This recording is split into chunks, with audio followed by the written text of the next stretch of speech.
Now children, we start with the second ray diagram for concave mirror, right? Up, where is the position of the object? Beyond the center of curvature. यहाँ इधर center of curvature है तो उससे beyond रखना है. Okay. Earlier also I told you ये distance जो है center of curvature से pole तक का you can keep somewhere around 4 centimeter to 5 centimeter. बहुत बड़ा distance नहीं रखना और बहुत छोटा भी नहीं, right? To get clear ray diagrams. ये वाला जो radius है for drawing the arc approximately 4 to 5 centimeters is more than enough. Now place the object beyond C. C के पीछे. Done? अब इस ray diagram के लिए we not fill any details. Let us draw and let us see where the image gets formed. Right? Rule number 1 use करो. Again, let me remind you, what was the rule number 1? Incident ray is parallel to the principal axis. So let us draw an incident ray which goes parallel to the principal axis. जैसे ही वो reflect करती है, it passes through the focus. Rule 1.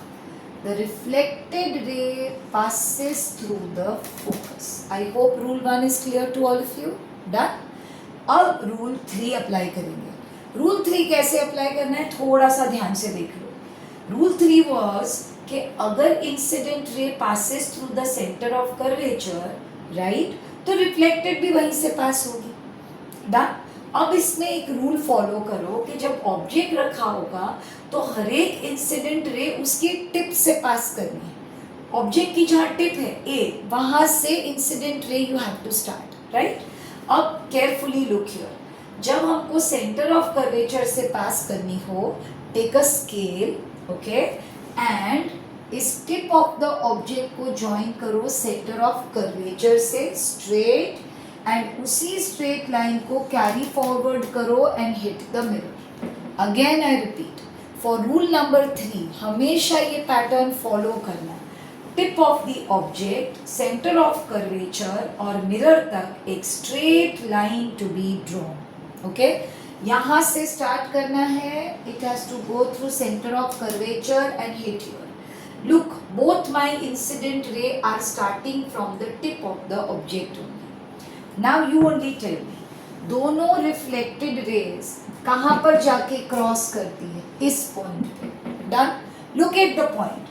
ये point आता है centre of curvature और focus के बीच में, right? That was the answer. When object is beyond C, where is the image formed? Between F and C. Just see, we have got also. अब नीचे की तरफ ये आ रहा है ना, तो ये जो इमेज बनेगी ना वो ऐसे आएगी. लुक हियर, इस तरह से इमेज आएगी ऑब्जेक्ट की, लाइक दिस वे. ये जो नीचे एरो है इसका मतलब क्या? It is real and inverted. दिख ही रहा है, ऑब्जेक्ट को ये रखा और इमेज ऐसे आ गई, तो ये रियल इन्वर्टेड इमेज है. तो the image is real and inverted. और खुद ही देख लो साइज कैसा है. This was the size of object and look at the size of the image. It is smaller, right. So we use the word diminished image of the object. Now you only think children, I did not use a scale, I did not use a compass, then also ये image आ गई है. तो अगर एक proper dimension के साथ you follow this, there is no doubt कि कोई इमेज आए या ना आए.